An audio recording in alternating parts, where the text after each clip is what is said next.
Good morning. Yeah, now you know how you feel when you're trying to get a bunch of students to pay attention. Great. Clap once if you can hear me, right? um, Welcome, everyone. It's my great pleasure on behalf of NACE to welcome you to our Advocacy Mashup. We've been looking forward to this for a long time, so a first and official, very warm welcome. My name is Dan Black. I am the current NACE president, 2013-2014, and I'm here representing the board and the NACE staff to welcome you. In my spare time, I actually lead recruiting efforts for EY based out of New York, formerly Ernst & Young. I do that, it's a little cameo appearance I make once in a while into the office.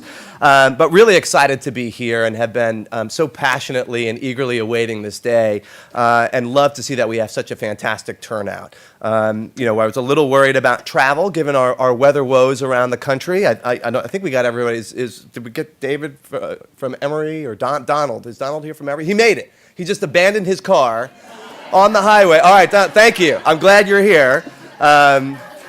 Yes, absolutely. He left his car on the freeway with all those other mangled cars. Have you seen that video? And he just ran here. He ran the whole way to Washington. It was fantastic. But we did dial up the thermostat for you. It's going to be a balmy 44 here in D.C. by mid-afternoon, so hope we'll be giving out sunscreen at the break, so enjoy that.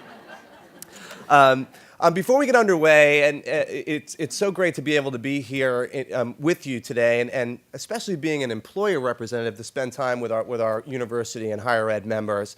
I do want to thank a few people because making something like this a reality is not easy. And for something of this magnitude and something that has such repercussions in our profession and for our constituents, it takes that much more care and feeding, and it takes a village. It sounds so appropriate here in D.C. But there are a few people I do want to recognize in advance, since we're going to be going through the program with alacrity, right, very quickly. So first is the Advocacy Advisory Committee, which was masterfully led and continues to be led by our good friend Kathy Sims here. You'll hear from in a minute. So Kathy, thank you so much for you and your team. It's been a wonderful. Yeah, you can clap for Kathy. That's quite all right.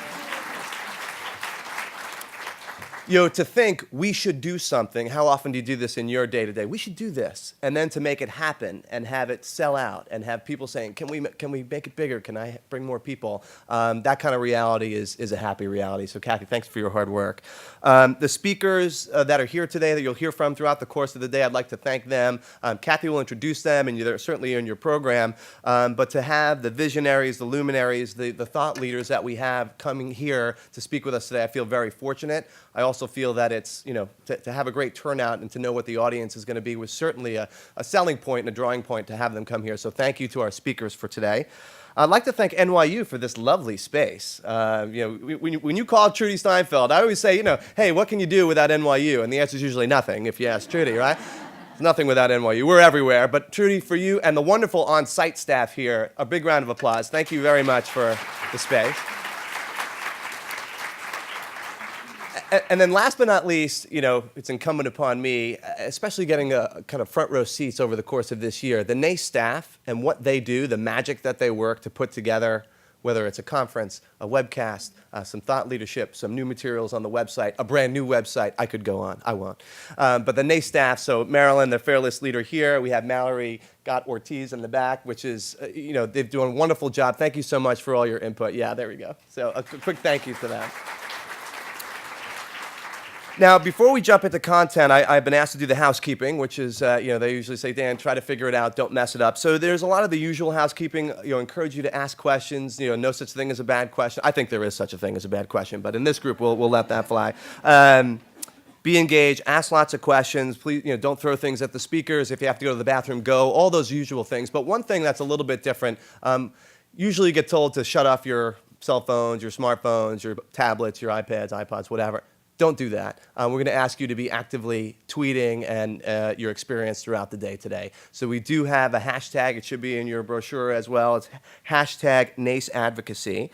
If you could tweet your thoughts, reactions, comments, input. These are the kinds of things that have kind of informed a lot of our decision making to this point. We want to continue that dialogue throughout the day. We actually have a special guest with us today, Kevin Grubb, who is right here from Villanova. Hi, Kevin. And he is going to be guest blogging and tweeting throughout the day. And I will tell you that what you say, your input, your feedback, not only is important to, again, inform the decisions that we make and inform the direction that we take, but it's also important for those members that couldn't be here today. They want to hear from you, your reactions as fellow members. So please tweet happily and regularly. And then last but not least, I do want to just provide a very small 30 seconds worth of context. And I've had such a great time sitting on the NACE board. This is my 4th year, clearly my 1st year as president. But when we sit in board meetings and we discuss the issues of the day, we're always trying to keep our strategic mission in mind. And that mission, leading the community of professionals focused on the employment of the college educated, it sounds great. It sounds very, oh wow, that's holistic, that's wonderful, that's, we're doing the greater good for the world. But to actually make that executable, to make that doable, to make a real difference in your lives day to day, means breaking that down to its component parts. And one of those parts, one of our strategic priorities, frankly, is to be advocates, to be the voice of the profession. And I feel that in the last several years, with great credit to my fellow board members, past presidents, several of whom are in the room today, and certainly the NACE staff and the membership, we've made some really great strides in this area. I don't think that this conference would have been front and center for very many people or on the top of people's minds 5 years ago. But I really think it's kind of 2 paths that we've started to go down. And the first path is hopefully you've been able to see a real difference in how we've been advocating, in the voice that we've tried to put around what's important to our profession. And it's in things like going and talking to regulators, lawmakers, influencers, and being more active in that space. Working with public policy consultants to make sure that we are at the table and in the discussion. More prominent in the media, weighing in on important issues that affect us, our practitioners, our profession, and our students every day.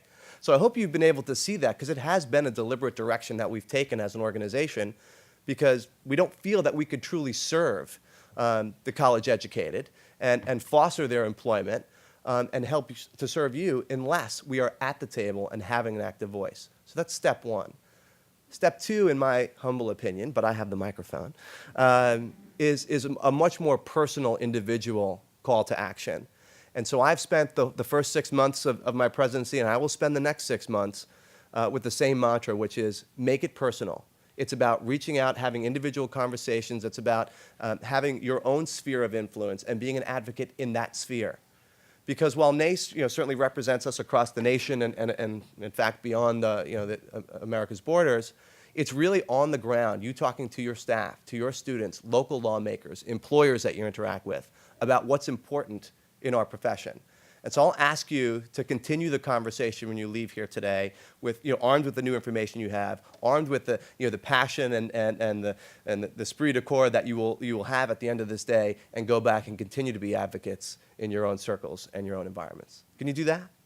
Yeah, I saw a lot of nodding. Okay, we've got you taped on video. We're all good to go. Okay, so without further ado, I'm going to introduce said chair of the Advocacy Advisory Committee, Kathy Sims. A warm welcome.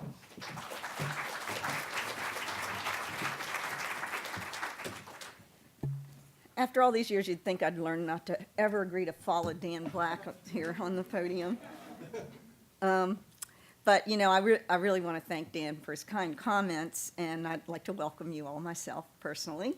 And I'm very proud of the work of the Advocacy Committee. And I'm not sure everyone realizes, but it's like working on a dream team. All the members of the committee, uniquely, are either past presidents or members of the NACE Academy of Fellows, and some are both of those things. So it's just an incredible opportunity to tap into the wisdom and experience of some really seasoned NACE professionals, all of whom are just very passionate about our work.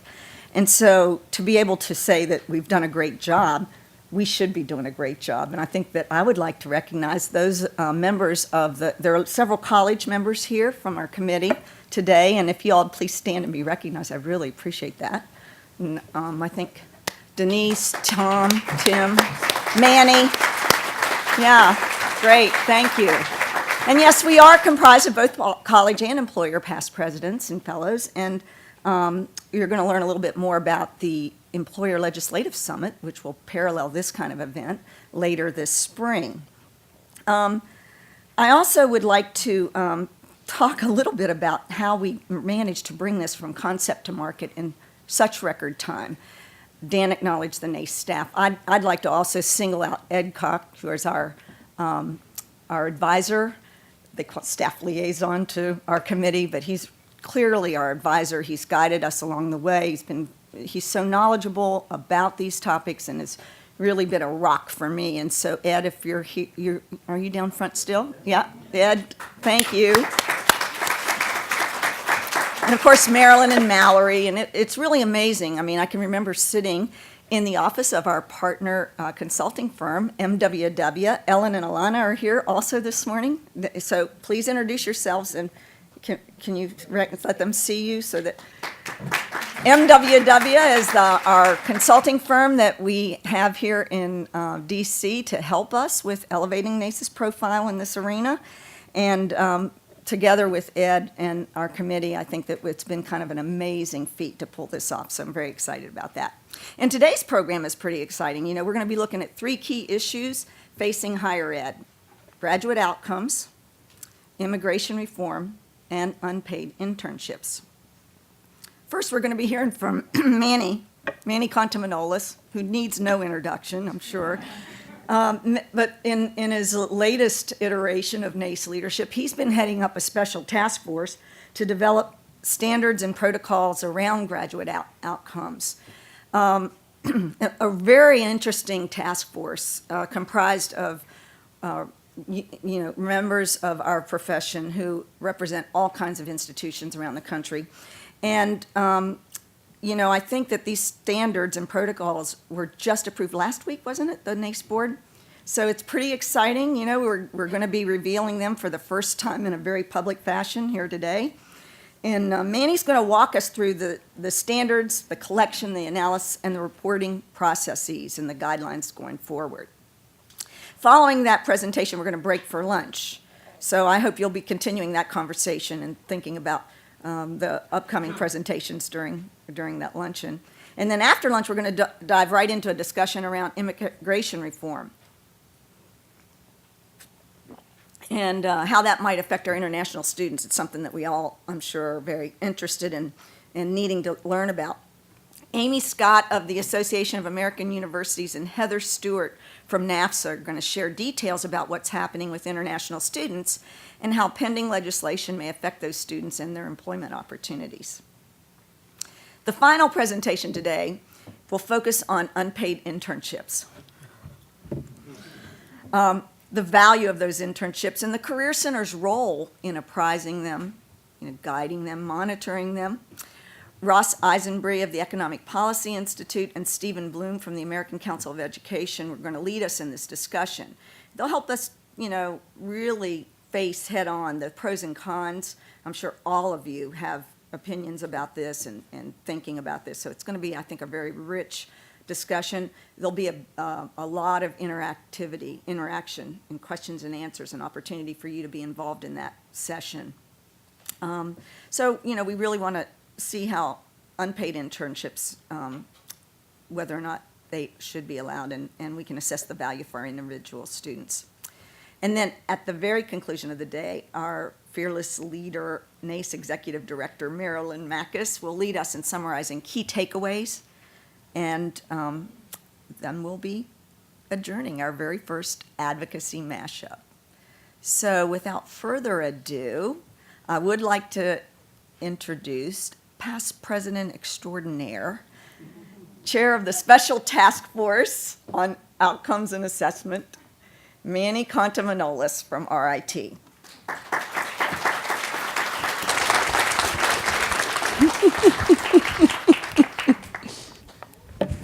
Good morning, everybody. I kind of feel like a talk show host, kind of coming down the stairs after Kathy's introduction. Thank you, Kathy. I feel tempted to say, good morning, Washington. I'm absolutely delighted. Thank you, Kathy, for your very kind comments. I'm absolutely delighted to have the opportunity to unveil, I suppose is the right word, and share with you this morning some of the amazing and challenging work that we've been engaged in terms of first destination surveys. You all have a booklet, and in that booklet, you're seeing for the first time the actual standards spelled out in a summary document and along with a sample survey. So I'm going to highlight a number of things in that booklet. And what I'm going to try and do is give you a kind of high-level view so that you kind of understand some of the thinking, the philosophies behind the work of the committee, and then from that, hopefully open it up to your questions. Because I can tell you on behalf of the committee, what we've learned is, especially with initiatives like this, it's when you start to drill down and say, yeah, but what about this? That you really start to kind of understand some of the challenges and also some of the opportunities. So let me start first, assuming my remote will work here.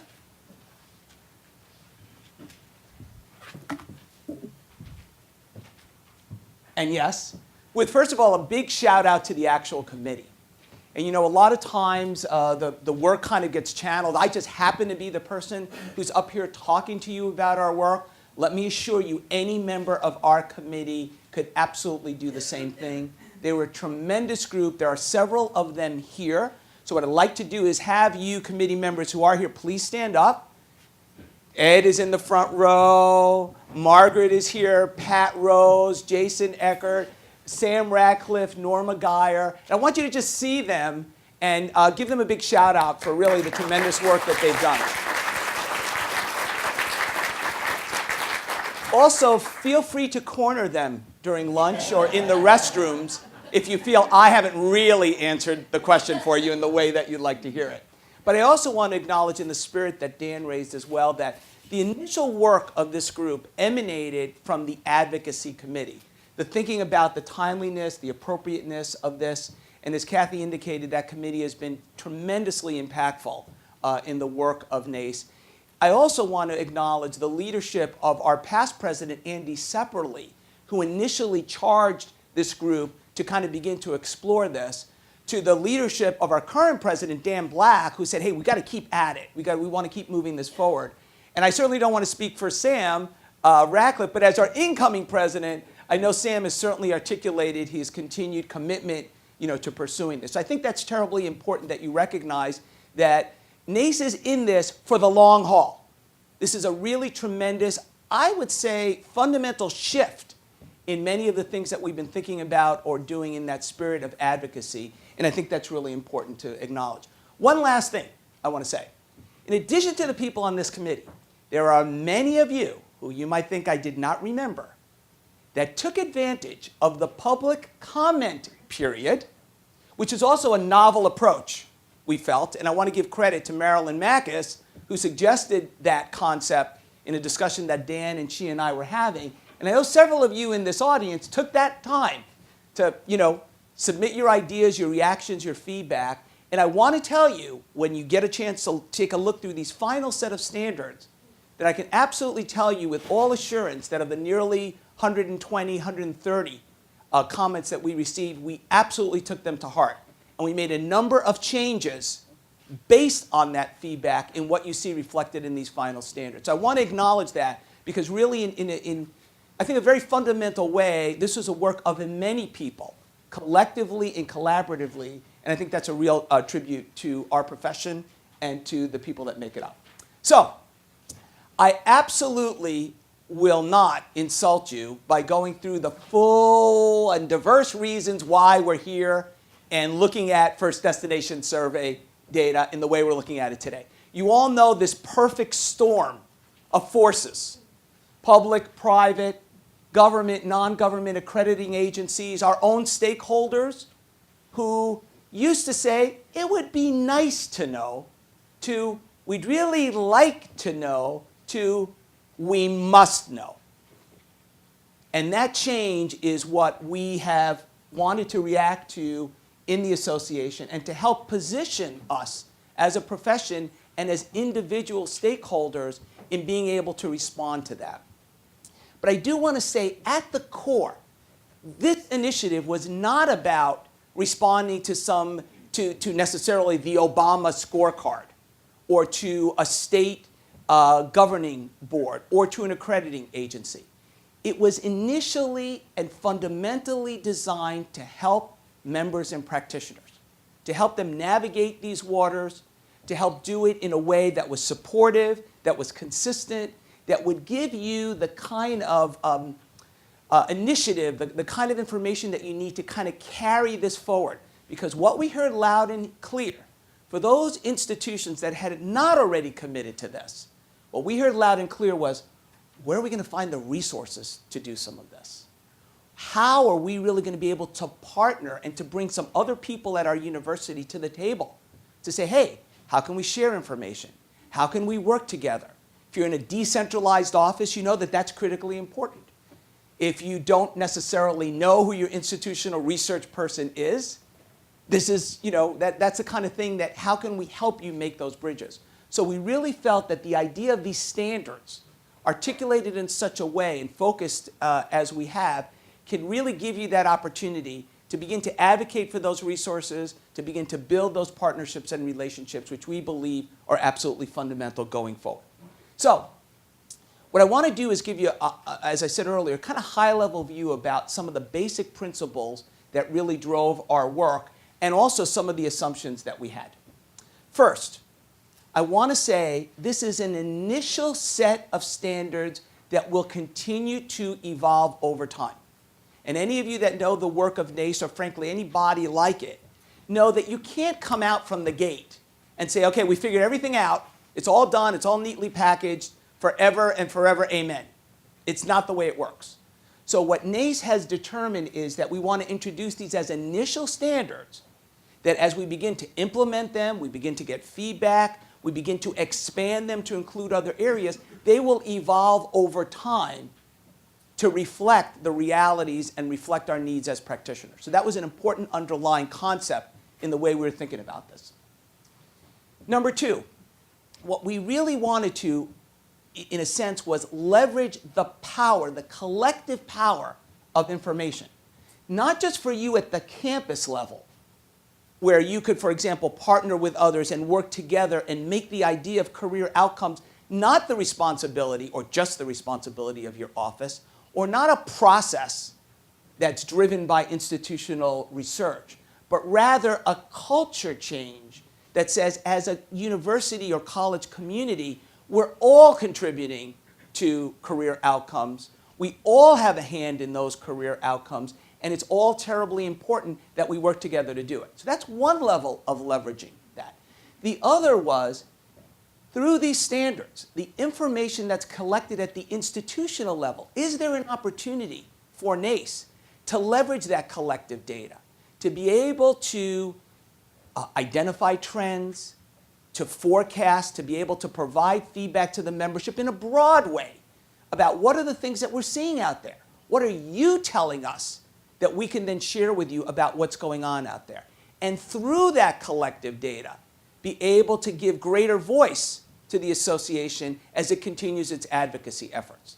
And that's one of the incredibly important things that are part of this process, the ability to speak more coherently, more comprehensively on the part of the profession to those bodies who are increasingly interested in the kinds of things that we're doing.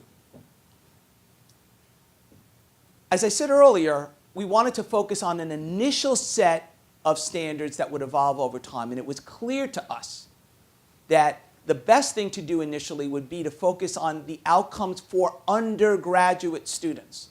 So what you see in these standards at this time is a focus on undergraduate students. Graduates from associate degree programs at the community college level, baccalaureate graduates. We decided that from a need of membership, where everyone was, that was kind of one of those challenging areas. Certainly from a public policy perspective, there's that primary interest on what happens with that college degree. We decided that we wanted to focus on that. We also felt, in feedback from the community, that for some schools, the idea of trying to do this for every program at the master's level, at the doctoral level, was very daunting. So we thought it best to start with a significant, most important chunk, and then start to build on that going forward. So I know one of the things that we'll be talking about and thinking about is how do we, as we begin to implement this, look at that next level of focusing, for example, on master's and PhD students. So that's something that you might expect to see coming down the road next. We also wanted not to come up with a comprehensive set of questions or a meta survey that's going to cover every possible thing that you could possibly want to know about graduating students. That was not our approach. Instead, we said, what are the fundamental core kinds of things that we should know about the career outcomes of our graduates? Let's start with that. And then let's give the opportunity for institutions and programs to supplement that initial core focus with other questions. And what became clear to us from the feedback that we got is certain things are highly valued by certain institutions. And other institutions say, no, we're not interested in that at all. In fact, we don't even think that inquiry is valid. Okay? And I know I'm unveiling its big dark secret, right? About the diversity in higher ed, the way we're always, on the same path with everything. So what we wanted to do is say, here's a fundamental core, and then you could supplement that core with questions that are specific to your institution, if you like. We felt that was terribly important and terribly sensitive to the diversity of institutions and their needs. Lastly, this whole idea of flexibility, giving you the flexibility beyond that core to add those questions, to look at data the way that you wanted, and also, and this is absolutely vital in any set of standards that I'm aware of and that I'll bet you are aware of, there is also, we're relying on a sense of professional judgment, okay? It's impossible for us, for any group, to be able to anticipate every little nuance and interpretation of, well, where do I put this person? What box does this respondent fall in? Or how do I characterize this? It's impossible for us to legislate that. We need to count, and you need to count on professional judgment to say, what's the intent here? What are we trying to measure? What seems to make the most sense? That's absolutely vital in this and something that we want to put out on the table. All right. So there are some important concepts we've introduced in these standards. So I want to highlight a couple of them for you. Number one, we've introduced the concept of knowledge rate in lieu of survey response rate. So what do I mean by this? Typically, when you think about collecting this data, it's historically been collected via a survey process. So when you measure participation in that survey, you measure it by response rates. Now, Ed is here, and he'd be happy to have a discussion with those of you that are interested. It'll probably be Ed and I, Heather from NYU, and probably that's it, who can sit around and chat a little bit about statistical validity of response rates. So if you'd like to join us over lunch, we'll have a table of 3, if you want to come and sit and talk with us about that. But the reality is that isn't, again, in the spirit of what we want to do. So instead, we introduce this concept, and it's very, very important, which is you can find out the outcomes of students from other legitimate sources other than a survey, okay? So what we introduced in these standards are, what are some of those other legitimate sources? So as we were discussing over dinner last night, Trudy was talking to a public relations officer at NYU, and the person said, well, knowledge rates, what the heck does that mean? I don't understand that. So Trudy said, well, let me give you an example. An employer lets us know, I've hired 10 graduates from NYU. They're in this role, with my organization.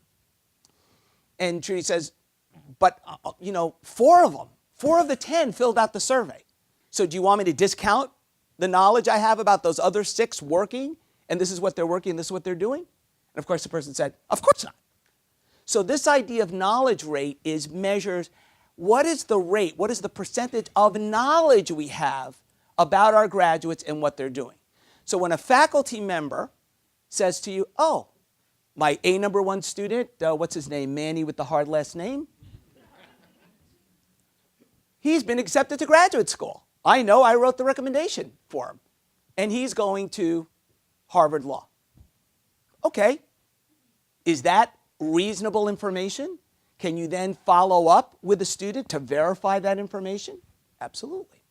So these are not maybe so controversial, if you will. I spoke with someone's parents and they told me. A number of institutions, we'll follow up with parents and say, gee, we haven't heard from your son and daughter. Can you please tell us what they're doing? Okay, so these have been identified. But we've also introduced the concept, which we think is incredibly relevant and important, of how do we leverage other sources like social media. LinkedIn, Facebook, other social media are tremendous sources of information. And if you see a graduate from your institution and they have on their profile, I'm working for Dan Black at EY. Okay, sounds to me like this person's working. Now, what we're saying is you should explore those options. You should look at them. And if for some reason you say, well, you know what?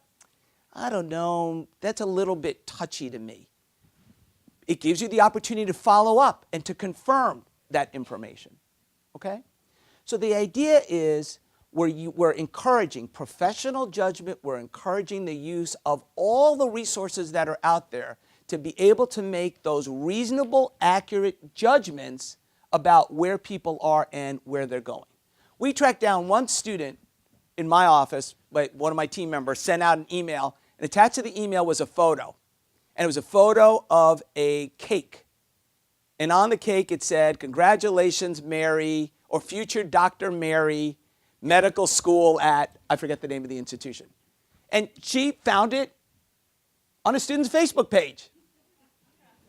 And she goes, you know what? I'm thinking this kid's going to graduate school.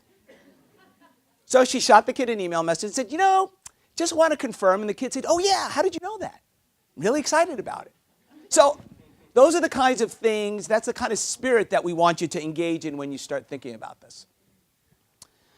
We've also, and I hope you're going to give a big shout out now, we are contributing as a committee to dropping the P word. Oh, come on! Now, personally, I don't have as big an issue with this as some people do, but the reality is, if we can make you happy, that's what we're all about. So we introduced this concept of career outcome rate instead of placement rate. And we've also taken that career outcome rate and we've been more thoughtful about how that's actually defined. And we could talk about it in a moment, and you'll see in the standards how we try to look at that. So it's still, in essence, the same information. But now, through this process and through these standards, we've given you more opportunity to more fairly kind of assess the components of what makes up that career outcome rate, yet still maintain the power of it and the positive aspect of it. Number 3, we've defined the graduating class in these standards. And you might think that, why is that like a big deal? Well, if you've been engaged in this process, you learn that, again, not everybody does it the same way. So what we've done in these standards is, simply put, we have adopted, for those of you that are familiar with the U.S. Department of Education, if I say this, iPads. How many people know what I'm talking about, right? Okay. So the iPad's definition, what each of your institutions report every year, whether you know it or not, they report the number of graduates of your university every year. And they use one time frame and one time frame only. They ask your institution, what are the number of graduates or degrees you certified between July 1 and June 30th every year? Now, some institutions actually have been using that to define a graduating class in their survey efforts. Many, however, have not. So the summer, for many institutions, was the trailer to a graduating class. Okay, so this year's graduating class, let's use as an example, graduating class of 2014.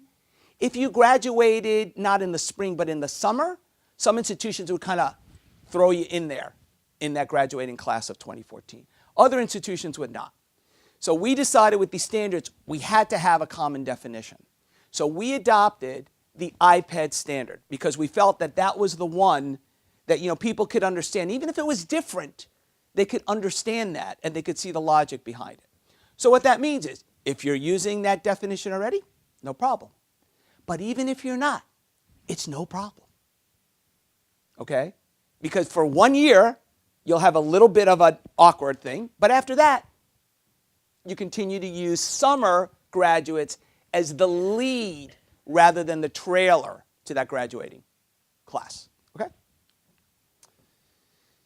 We also, I'm not going to say we define the nature of employment, but we clearly, looked at it in a certain way.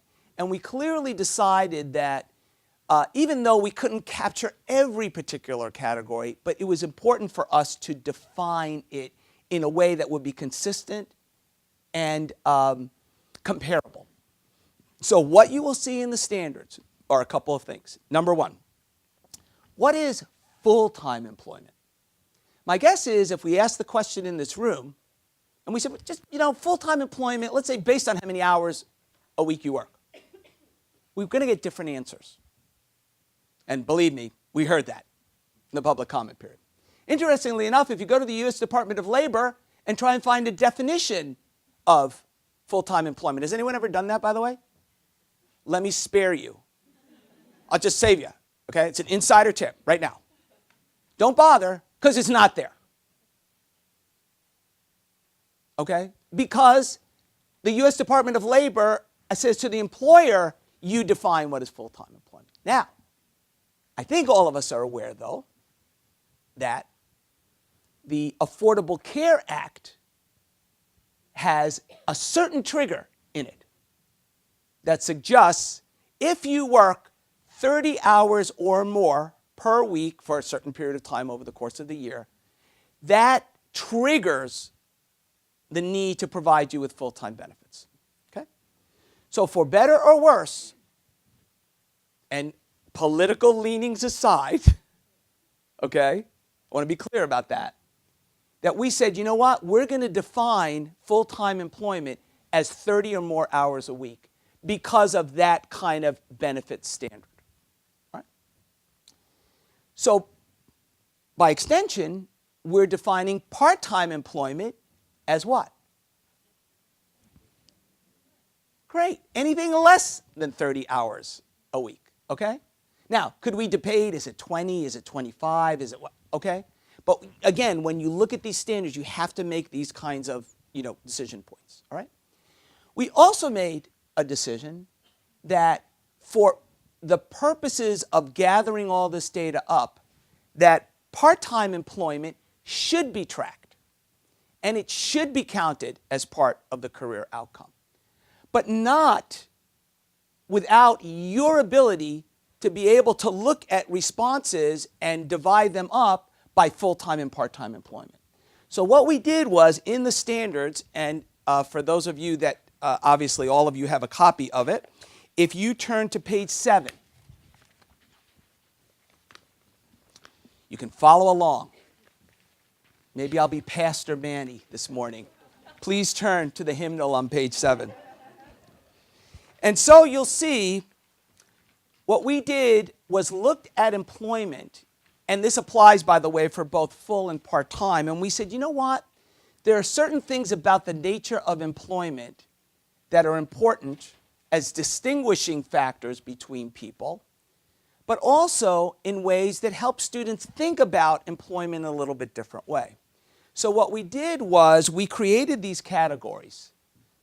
An entrepreneur, who many of you know we like to track this from a higher education outcomes rate. A lot of students kind of struggle, well, am I self-employed? What am I? But entrepreneur is something that people can kind of understand what that means. We also wanted to capture these other categories, which are very, very common. Employed in temporary or contract work. For those of you that work with the creative fields and the arts field, freelance is a concept that's broadly understood, in those fields. But also the categories of postgraduate internships, fellowships. To our way of thinking, if you're going on a Fulbright, that's what you select. If you're doing those kinds of experiences. And then anything else, which is basically the traditional kinds of, I'm going to work as an engineer for Lockheed Martin. I'm going to work as an accountant for EY.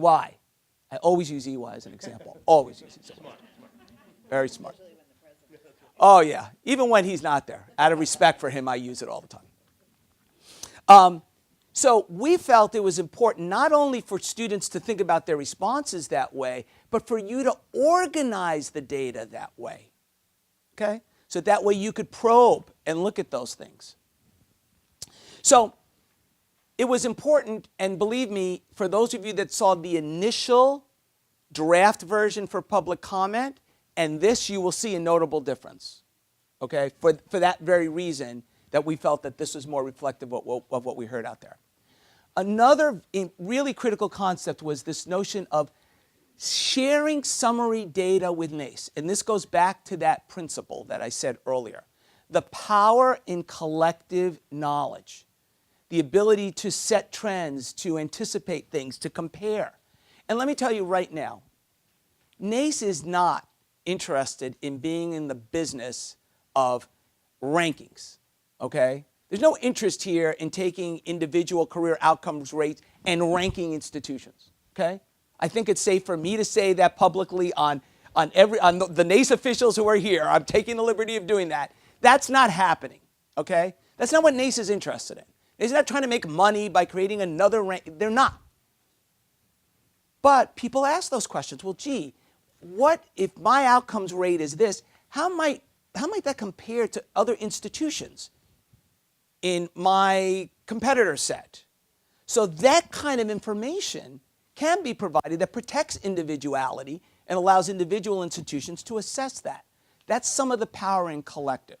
The ability to look at these data and say, well, okay, we're starting to see some trends here about movements into certain industries, or about a shift from full-time to part-time, or about a growth in the number of graduates who are entering freelance, or temporary, or becoming entrepreneurs. You can do this at the individual institutional level, but through that power, you're giving the power to NACE to be able to do it for all of us collectively. And I think those are the kinds of things that interest people, that you want to know. Yeah, Margaret, do you comment or question? You may want to stand up. And you might be planning to address this, but could you talk a little bit more in depth about how NACE, and I don't know if you've had conversations about this, is planning to disseminate that information once it's all collected? Sure. Because we're going to be asked to give the data to NACE by the end of the year. So just Right. I don't know if everyone was able to hear Margaret's question, because I know the acoustics here are not great. So Margaret's question was about, well, can you tell us a little bit more about how NACE intends to actually disseminate that information and organize it? I'm going to talk a little bit about follow-up steps, so if it's okay, I'd like to kind of save that question, because I think that topic, I will tell you generally, is still under discussion, okay? We're not locking into anything quite yet, but that is an important question that's going to continue to be discussed. So, all right. Let me lastly say, and this was terribly important to us, we see these standards as national standards on behalf of the profession. And so we felt that this was a tremendous opportunity to not only work with our member institutions in response to those public policy and other concerns, but we also saw this as an opportunity to partner with our service providers on behalf of the profession. So what we saw was this really unique opportunity with these standards. Our key service providers currently are offering certain tools that will allow, their clients to collect these data. Okay, so depending on which platform that you're on, you're aware that you have some of this functionality that's already available to you. We saw this as an opportunity, though, to say to all the service providers that are out there, one, here's a set of standards.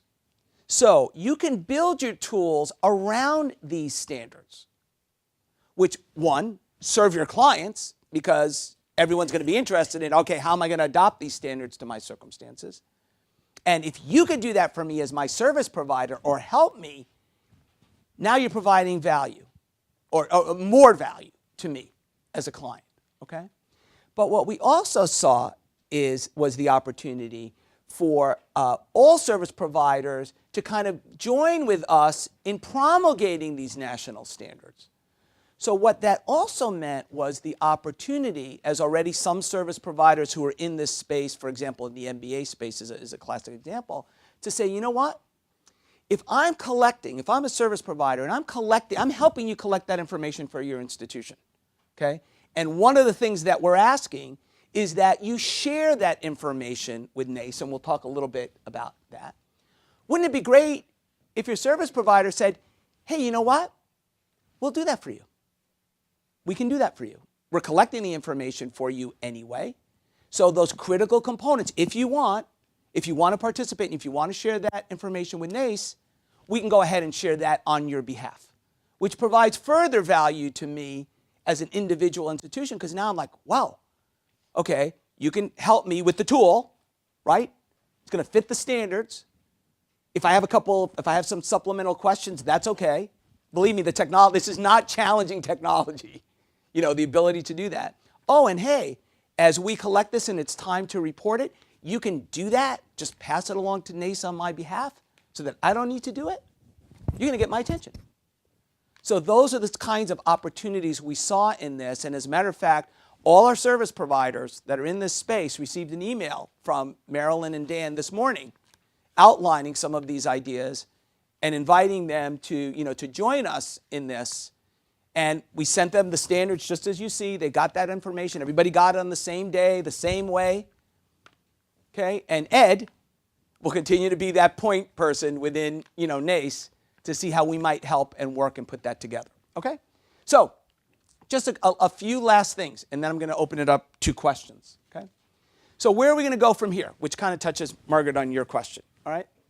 One, as you know, these standards have become publicly available today. You are here at the unveiling.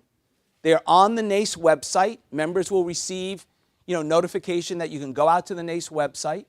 They will see 3 documents. You have 2 of them. There are actually 3. One are the standard summary, which you kind of see outlined here. A second is also in your packet, a sample. Let me repeat that. Sample. I'm going to say it one more time. Sample survey. It is not the survey that you must use. It is to help members get an idea about how you might lay out a survey that organizes the core data that are in the standards. Dan, you had a comment. Is it an actual survey or is it a sample? I just want to be clear. Thank you for that clarifying question, Dan. It is a sample survey. But you have those 2 documents in hard copy. The only thing you don't have is a spreadsheet, because it's really hard to display in paper, as you know. A spreadsheet which basically organizes these core data and shows you how you can lay them out as an institution. So in essence, it's a kind of sample spreadsheet that shows you, how do I calculate certain things like career outcomes, what makes that up. So there's a little tab there that shows you what those definitions are, how you do those calculations, shows you how you might organize that information. And that spreadsheet is pretty close, if not close, to ultimately the format that NACE will request the data, okay? So again, the spreadsheet was twofold purpose. One, if you're not the kind of person who thinks about, well, all right, how am I going to lay this out? And, how do I put these in different columns and think about organizing this data? We wanted to give you that jump start. But also it says to you, that's pretty much how NACE will ask the data from institutions that want to provide it for those broader purposes, okay? So it's a twofold gesture. Number 2, this session, I know you didn't all come to hear this. There are 2 other really, really vital topics, but we have scheduled at least one more follow-up webinar just on this topic for people that were not able to attend today. So for those of you that had staff members that you might want to have join the webinar so that they could hear some of these things directly, you'll have that opportunity. And depending on that demand, there's at least one, maybe there'll be more. Okay. Thirdly, NACE is also, again back to Margie's point, looking at ways to start to create opportunities for best practice sharing. And that's one of the real, I think, challenges and opportunities. For those of you that are already collecting this data, and just by show of hands, how many of you could say right now, you know what, we're collecting this data, see these standards, no big deal to make that happen. Raise your hands. Okay, for you guys in the front, just turn around and look. Keep your hands up, please. Okay? That's good. We see that as a positive sign. And I'm not going to ask you to raise your hand. But there are some people in this audience, and many more who are not in this audience, who have some degree of trepidation when you see this. So if you're going from ground zero with this, it can be challenging. So it's important that those of us that are doing this work are sharing it and helping others come along and sharing with each other about what are some of the best practices. So some of the discussions that are currently underway now in NACE are how can we create some of those opportunities? Maybe through webinars, maybe through other gatherings. There's a lot of different ways that can be done. I just want to assure you that NACE is thinking about those things, even though we're not prepared necessarily to say today what shape they might take. So a lot of people ask us this question. So, okay, are these new rules in effect immediately? We're like, well, they're not really rules. But, people ask that question. So as a practical matter, it is our collective hope that institutions can begin adopting these standards in hand now and apply them to this year's graduating class. But we also understand for some people that's going to be a little bit of a challenge. So what we hope is that there'll be some early adopters. I will tell you on behalf of my institution, we will be one of those early adopters. My team has no choice, I guess, in this. And I know other institutions will be as well, so we'll be early adopters. But I think our hope is, and frankly, it's the recognition that not everyone is going to be able to spin on a dime and make this happen. But our hope is that by introducing them at this point in time, some institutions can be early adopters for this cycle, but by this time next year, for, in essence, the graduating class of 2014, 2015, will have much wider and broader implementation, okay? And we think realistically, given what we've heard from where people are out there, that makes sense, okay? So, as I said earlier and started this off, these are an initial set of evolving standards. So NACE is going to continue to gather feedback. Sam and his leadership team for this coming year are going to want to know, what do you think? Do we miss something? Is there something we need to consider going forward? What are the kinds of support and guidance and help that you need from NACE to make this happen? Okay, so that will continue, as will those efforts to continue to expand this to another key market. I alluded to it earlier.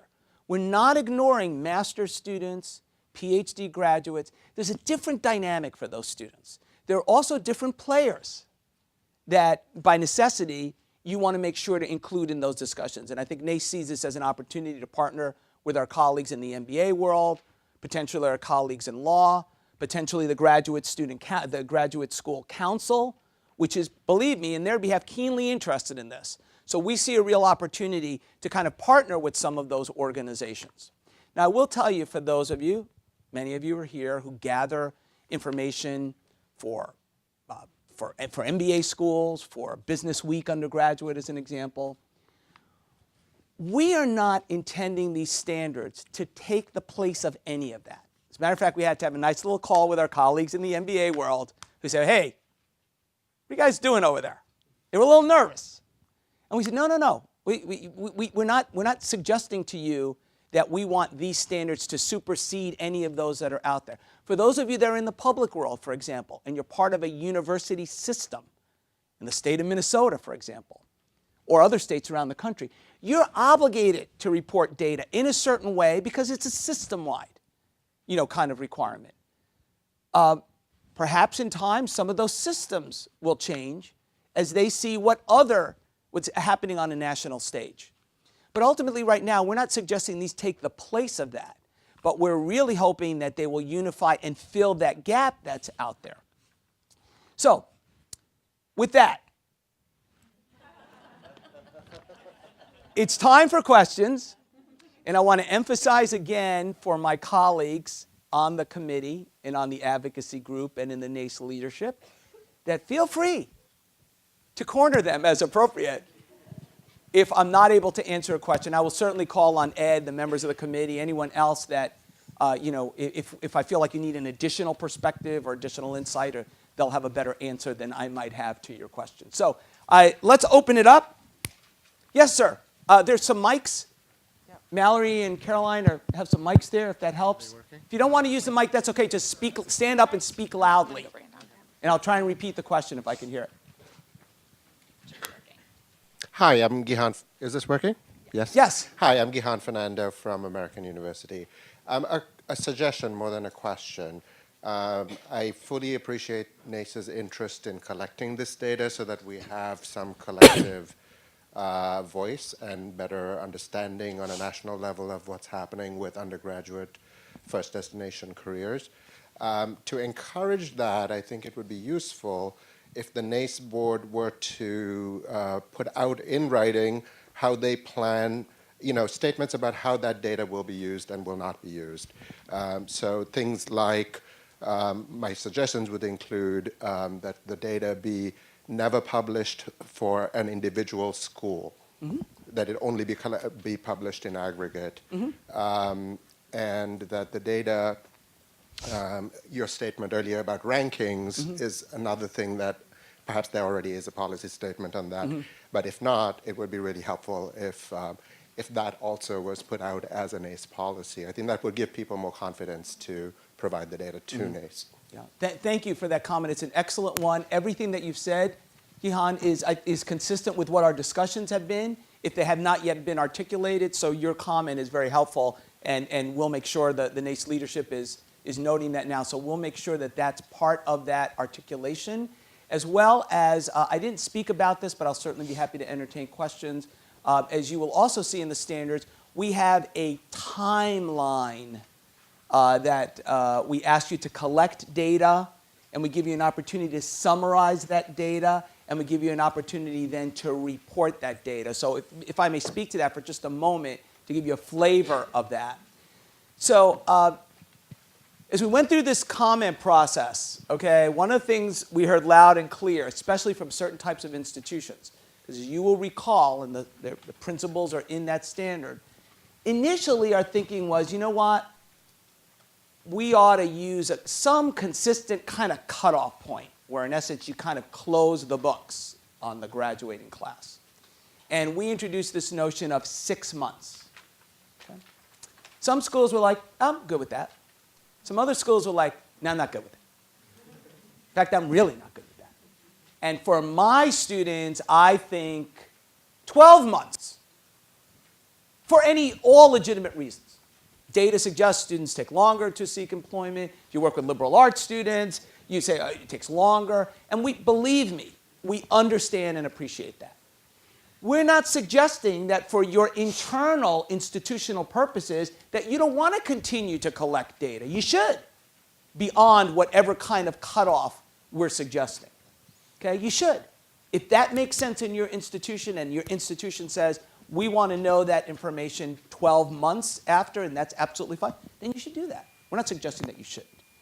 But when you look at an opportunity where you're trying to cut across many different types of institutions, you've got to pick a time frame. So think back now to what I said earlier. A graduating class is from July 1 to June 30th every year.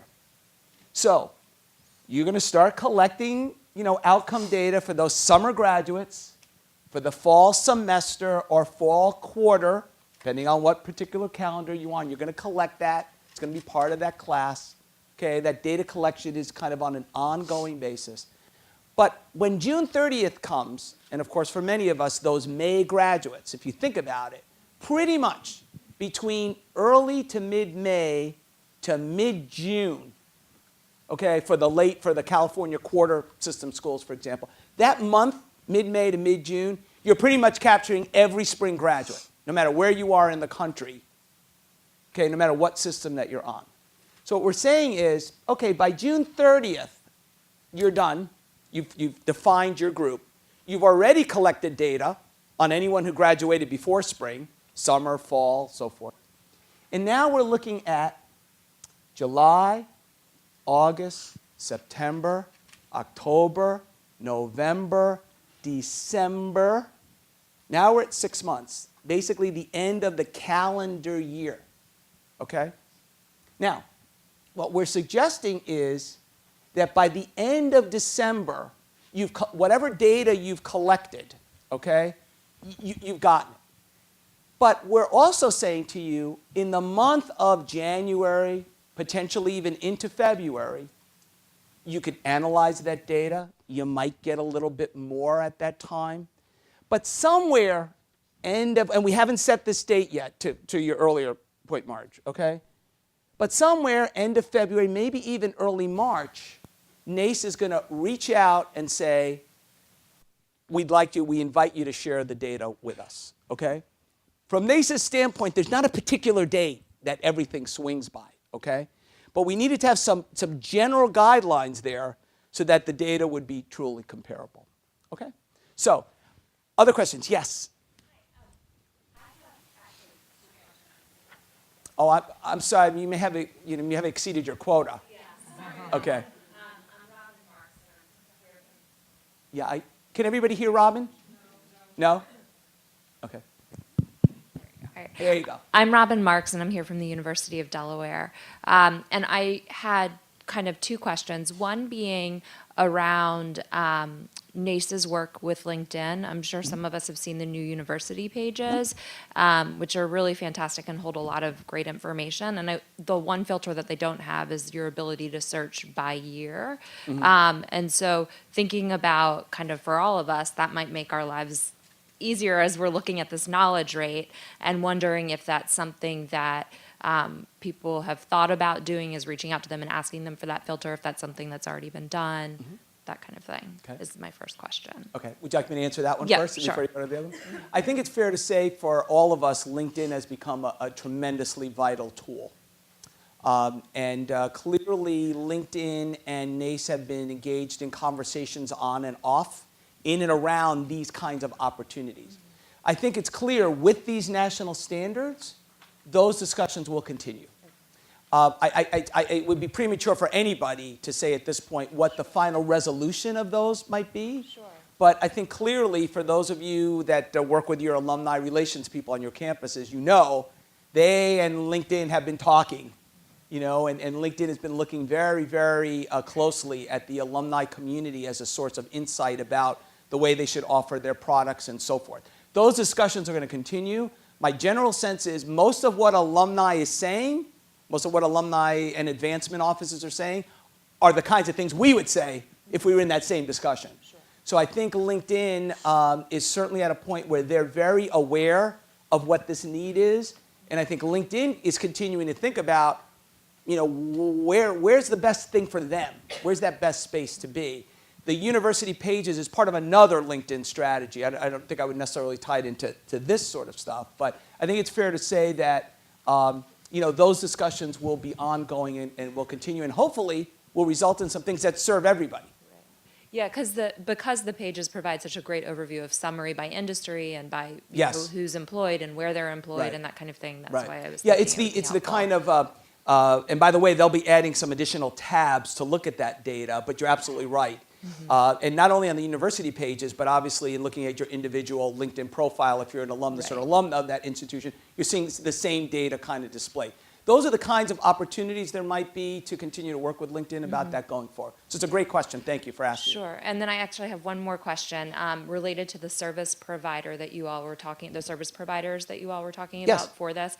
I was wondering if NACE has any plans in thinking about working with one particular service provider, not saying who it is, but just thinking about how we have NACE Link and that kind of thing in that area, in that space, if that is in the plans or in the thought process. No, that's a great question, and again, thank you for raising it. As I said earlier, NACE's philosophy on this issue has been very much that these are national standards, and they're standards that affect everybody and that we want people to implement, regardless of who their service provider is. You know, we know there's a market, there's a number of service providers out there, and there's, you know, each of us make our own choices about what's that best one for us. But ultimately, we've reached out to all the service providers at the same time with this information because we feel all of them in their different situations are A, either providing these tools or frankly thinking about providing or expanding the tools. So depending on who your service provider is, you may be hearing and aware of some of this. For every service provider has some kind of advisory board or feedback thing. Believe me, I don't have to speak for them. They hear this, from their clients. How can we continue to look at these tools and expand them? So what we're really doing is saying to all service providers, here's the standards. Here are some of the opportunities for supplemental things. Here's where we want to go. Let's all work together so that regardless of who your service provider is, you'll be able to take advantage of this. Now, we can't speak on behalf of the service providers, but that's what our intent is in doing this. Dan or Marilyn, would you like to add anything to that? Thank you for your question. Yeah, well, let's go in the back, Mallory, where you're standing. Hi, I'm Sarah Miller from Minnesota State University Moorhead. I'm wondering if you've discussed at all a recommended knowledge rate. As you may or may not know, in the state of Minnesota, we have a very lofty required response rate. Yes, and that's a great question, and it's actually in the standards. A recommended knowledge rate, and we've set that. I'm sorry, sir, did you have a similar question, or? I was going to ask. Help me out. I'm sorry, let me just ask on that. Paul Fowler, Emory University. Yeah. Why not clear standards about disclosure of both the response rate of the institution as far as the knowledge rate, the methodology for obtaining that knowledge rate, and the timeline for reporting that? You mentioned them, but nowhere in the standards, because you use the terms comparison and competition, that if you look at one university versus a second university, Right. that when you see their outcome rates, Right. what their methodology was, what their response rate was, and their timeline, so that you actually can compare apples to apples. Sure, that's a great question. Let me see if I can address both of them kind of together. Okay, so first let me just say about the knowledge rate, okay? Why did we choose that particular knowledge rate of 65%, okay? Why wasn't it 80? Depending on your school of thought, why wasn't it 50? Why wasn't it 90? Let me tell you, that engaged a lot of discussion, both from a statistical kind of analysis of reliability and validity of data based on response rates. But the reality is that we decided in this initial set of standards, I don't want NYU to fall apart while I'm here. We decided in this initial set of standards, okay, to pick what we felt, especially since we're using a new definition of knowledge as opposed to response rates, okay?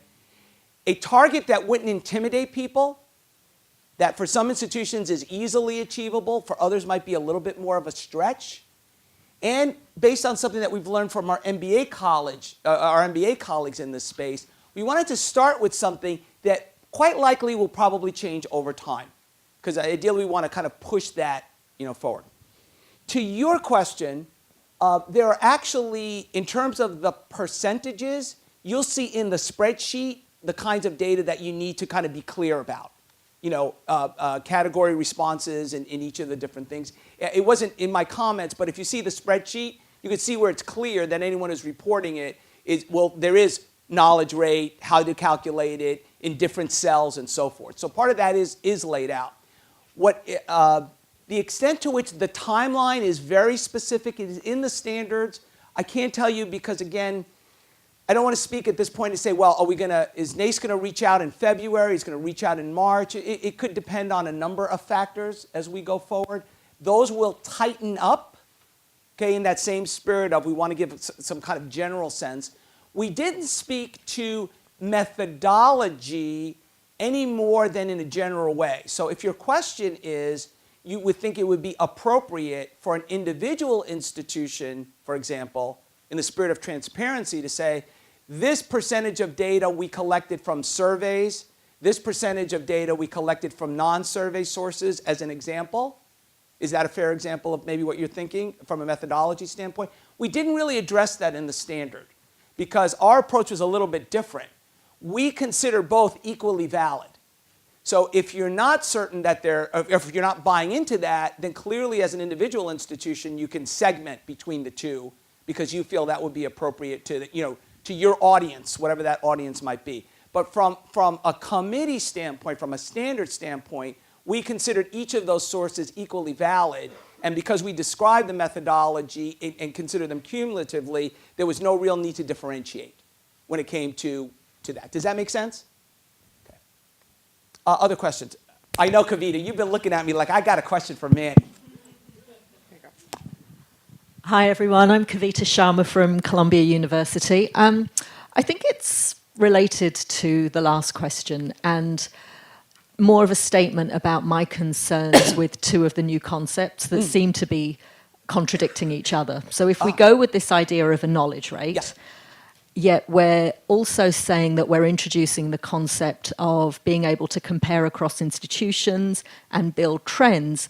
If we don't all collect our data in the same way and agree that it is the right way to do it, then can we really use that data comparatively?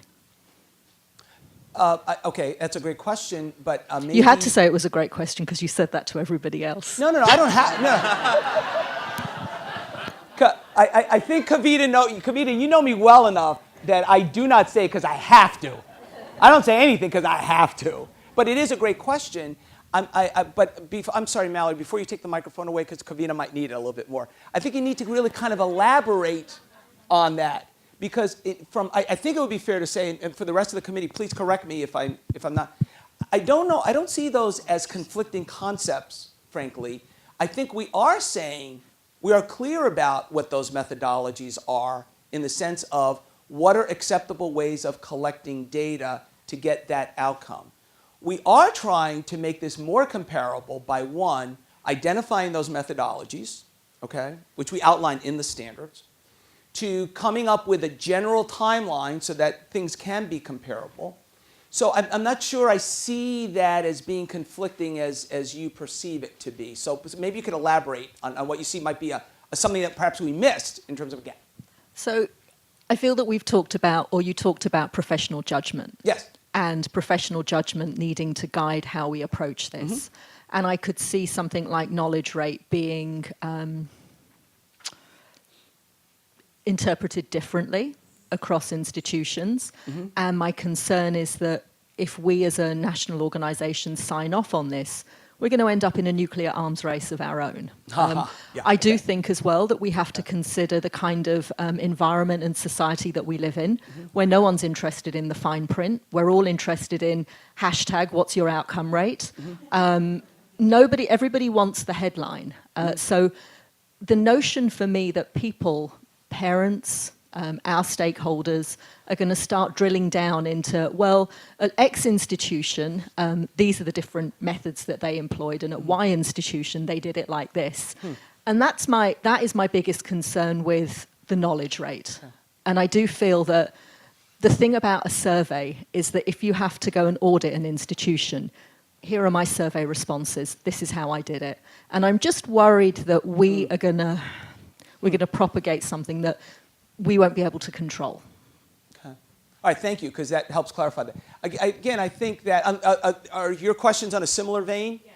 Okay, so why don't we hear a few more of those, and then maybe we could kind of react to them collectively a little bit. Okay, since the mic is right there by you, thank you. Yeah, I'm Sharon Belden-Castonguay from Wesleyan, and I'd like to actually respond to what Kavita just said. I came recently from the MBA world. I have been audited by the MBA Career Services Council, and I actually don't share your concerns. In the sense that having been through that process and I've had to make professional judgments in the lack of a paper survey or an online survey. And I feel like as long as people are consistent in how they're making those judgments, and I do think that the way that the standards are spelled out, that's reasonable and a conversation we can continue to have. But when I'm in an audit situation, having to describe line by line how I made those judgments, as long as I can do that, and I can back them up, I still think that that's okay. And it doesn't need to be as clean cut as having a check mark on a survey. My question that I also have that kind of spreads off from this is, to what extent have you been talking to the feds, and to what extent is this going to tie into what is necessary from the Federal College Scorecard moving forward? Sure. Without diverting from this general theme, okay, I want to give Ed an opportunity to talk about your latter question for just a moment. Ed, we'll give you the mic. Thank you. Go ahead. We have had discussions with the federal government. We've talked to the White House Domestic Policy Council. We've talked to both the Senate and House Education Committee staffs. about our efforts. We're going to show them what we've come up with. There's a great deal of interest in what we're doing because of the development of the scorecard and the weaknesses that in the data collection relative to the scorecard. There are a number of different attempts that the federal government is using to collect data, but basically they're restricted in terms of information they can generate to only those students that get Pell Grants. And so when they're reporting on outcomes, they're basically reporting on a systematically biased outcome for the students. They don't want to do that if they have an opportunity to obtain data in a broader sense. They're very interested in doing that. The one thing that we want to be able to do, we're stressing the fact that we don't need individual school outcomes data to be reported. That effectively the policy outcomes that they're concerned about, and where students end up, is there a trend towards employment? Are there programs that are weak? That sort of thing can be dealt with in terms of aggregate information. And so we're trying to, I guess, influence them to move away from individual school comparisons to more aggregate analysis related to policy. So, Thank you, Ed. Yes, I know there was a question way back. Bill McCarthy had a question way in the back. I'm sorry, I'm going to try and jump around as much as I can. Yes, Bill. I'm Bill McCarthy, the Associate Director at Binghamton University, and I'd like to say thanks to Kathy Sims, who I used to work for, and Dan Black, a graduate of Binghamton University. Thank you. Bill was absolutely going to ask a question today. That was coming in. That was coming in. There was no way he was leaving without making that point. I've been in this business about 20 plus years, and too many times I've seen career centers in basements of libraries. Mm-hmm.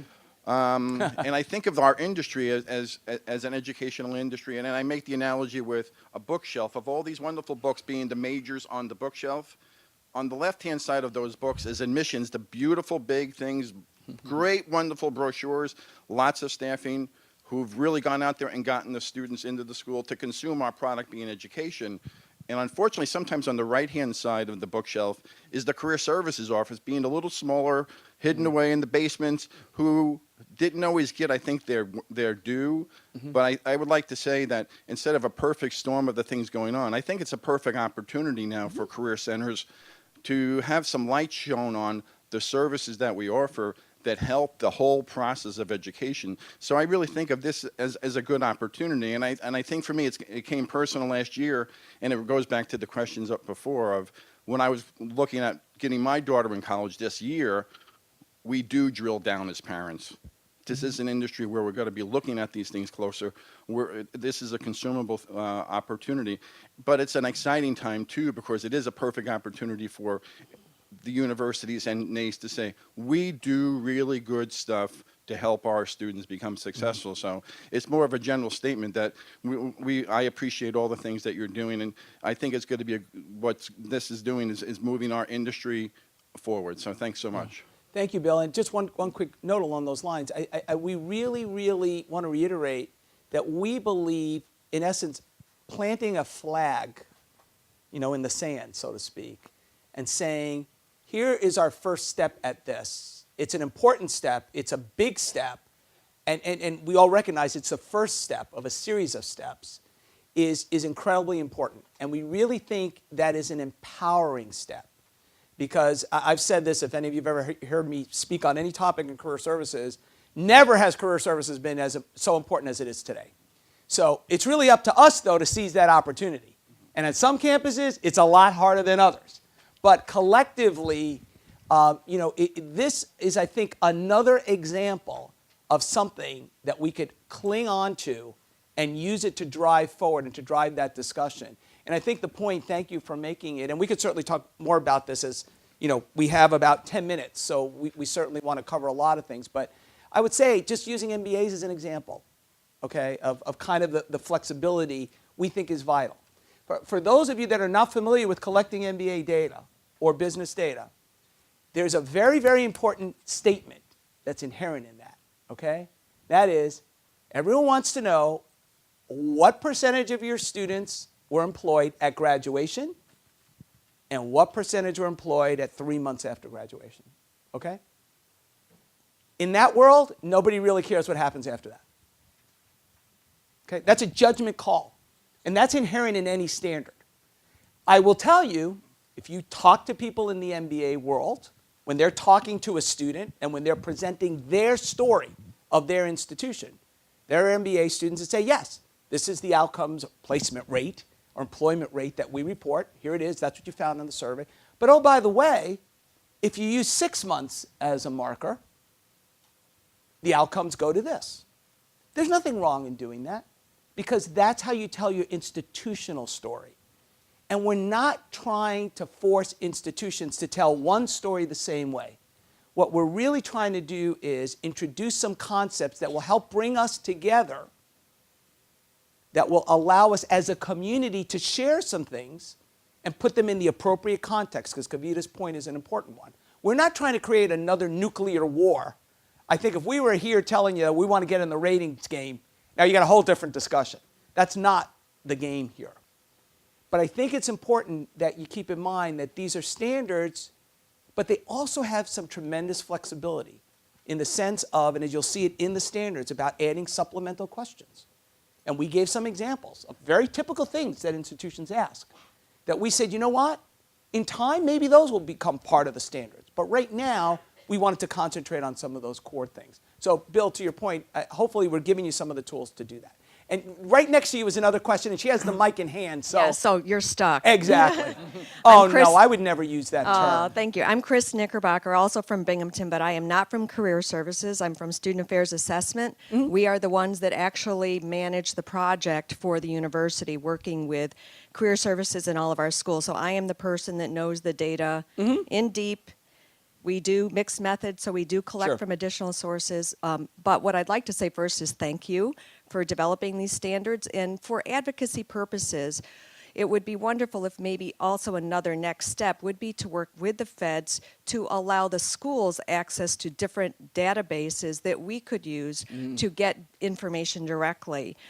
We have tried to use the National Clearinghouse for database searching, which is great, but there are things like Equifax and other credit reporting agencies that do have employment data that we would like to access, but we have to pay a per student fee that is astronomical to do that, as long in addition to get student consent. And if there was some advocacy on behalf of the schools to get at data, either directly from the employers or other sources, so we don't even necessarily always need a survey. The more we survey, the less they answer. So some kind of next step advocacy at that level. That was a great question. I'm just looking at Kavita so that she knows. I do think your question was great. I think your question is great too. And what I'd like to do is ask Ellen Smith is here with us from MWW Group, and Ellen had Kathy had referenced before. Ellen is working closely with us and is very close to some of these particular issues that you're talking about from a broader kind of public policy sense. So I was listening to you, but I wanted to ask Ellen if she felt comfortable in kind of maybe commenting on some of those things for you. Sure. I think I'm Ellen Smith. My colleague Alana Suda is here, and she does. I have been working with NACE to help them with some of the agencies, with the White House, and everyone is very excited and interested in the work that's being done on the survey. There are a couple of pathways. One, you have Marilyn as your CEO and president, who's superb in advocating, and Ed, who is excellent. We've taken Manny to meet with all the key legislative folks and key people in the Senate and the House and in the White House and Department of Education. And it is a long process. I think they are they want a quick fix. And so some of the work that's being done now is clearly going to take longer. And I think that is one of the efforts that needs to be made. Also, I heard some of you saying some of your universities don't know, what career service, aren't as aware of all the wonderful things that you're doing in career services. And I know Manny has reached out to some of the folks in his government relations office, and it might, as you're working on this survey, you might want to share with your government relations office at your university. I've worked in the university world a long time and know a lot of those people, as has Alana, and just explain to them, this is what we're doing. This is what our key association is doing. And we want you to know about it because we will help, this may be of importance to you in the future debates.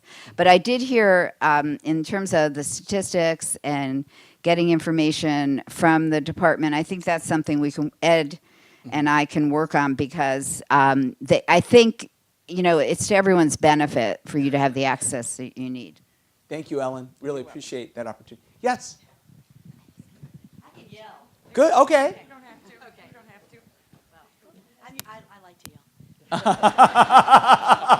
I'm Lisa Howick, and I'm at Sewanee, the University of the South, which is a small liberal arts institution. And speaking as one who has not been to NACE events in a while, I know that at the luncheon break, many of you know each other, but many of us don't know each other.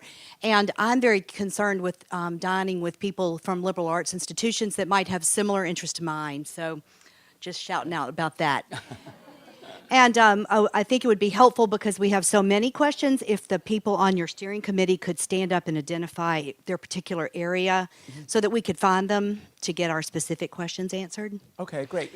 Let's just take that opportunity right now. If I could ask the members of our committee to please stand again. Jason has the red vest on. Okay. Jason, you want to say which institution you're from? I want to have you each. I'm with the University of Dayton. Okay. Pat Rose is right here. Norma? Texas State University. Sam? Virginia Military Institute, a small liberal arts institution. And Margie? Fisher College Business. Thank you. My question is this: how many of us use NACELink for our use Simplicity or NACELink? I'm just wondering if NACE can't drive a module through NACELink through our database. We use it for our jobs posting and calendaring and so forth. Why can't we create a module without having to pay for this module? If NACE wants this data, maybe NACELink could provide a module through our system where we could collect this information very easily. Thank you for your questions and your comments and the invitation for lunchtime. I think all of these concepts, as we've said, are just rolling out right now. And I'm absolutely certain every service provider is going to take that, look at it, build on their internal feedback systems. And I can assure you everyone's interested in how they might take these standards and apply them in a way that are going to meet the needs of their clients. So I'm quite certain that will be the case. Yes, all the way in the back. And then, Marge, don't worry. I know we'll give you the capstone question because I'm the only thing that stands between you and lunch. Hi, Jennifer Lassiter from Kaplan University. I wanted to just reinforce the point, while surveys are fantastic and databases are wonderful, relationships are what drive career services. And the relationship you have with your students and your graduates and your employers and your faculty are so much better than just looking somebody up on LinkedIn and counting them as employed. So I would like to see in future iterations possibly an outreach component where there's a minimum expectation of reaching out to the students 2-3 times, maybe with a phone call or an email, instead of just always counting on databases. It helps you grow your department as well. Thank you, and that's a great observation. And I just went back to the slide just to kind of reemphasize that with the fast-moving nature of this, some of the things that you're talking about, I think are wonderful concepts to talk about within the best practice sharing. And I think that there's a real great opportunity. In fact, I think many institutions could maximize their current efforts, the standards aside, simply by sharing more about some of those best practices. So again, we see that as a real opportunity. And it's just 11:30, so can this be the last question because I know we have a few little logistics things before we move to lunch. And I just want to say, I'm not going anywhere. So I'm happy to either over lunch or at breaks or however continue this dialogue with you and answer whatever questions I can, as will the members of our committee. Yes? Hi, I'll be quick. Janine Dames from Yale University, and I've worked at an MBA school and at a law school in the past, so I've seen this in several reiterations. But I'm curious, in both of those senses, the questions are very stringent, and I'm curious about the flexibility you talk about in some of these questions and the sample. So, for example, in the salary, right now we ask it as a range. So is that something we would be able to maintain, or we are looking for a particular data point that is set? Right. Let's use that as an example. We had a long discussion about ranges, data points, specific data point. Ranges, specific data point. And frankly, there's advantages and disadvantages to both. Okay? So for that part, those when I was using the term flexible, supplemental, the question you're asking has to do with that core set of consistent questions. So we opted for the specific amount school of approach. So when we say in those standards, the specific amount, we're not suggesting there's flexibility about that. What we're suggesting is there's flexibility when it comes to adding additional questions to that survey, and there's a section about supplemental analyses, or going even beyond those supplemental areas to adding other things that are specific to your institutional needs. Does that help? Okay, thank you. I'm going to turn it over to Mallory, who has, I know, some logistical questions or logistical comments to lead you into lunch. And once again, thank you so much for being engaged in this process, for looking at these things so quickly, for having wonderful questions. And again, I'm happy to continue to answer them as long as you and I are in DC.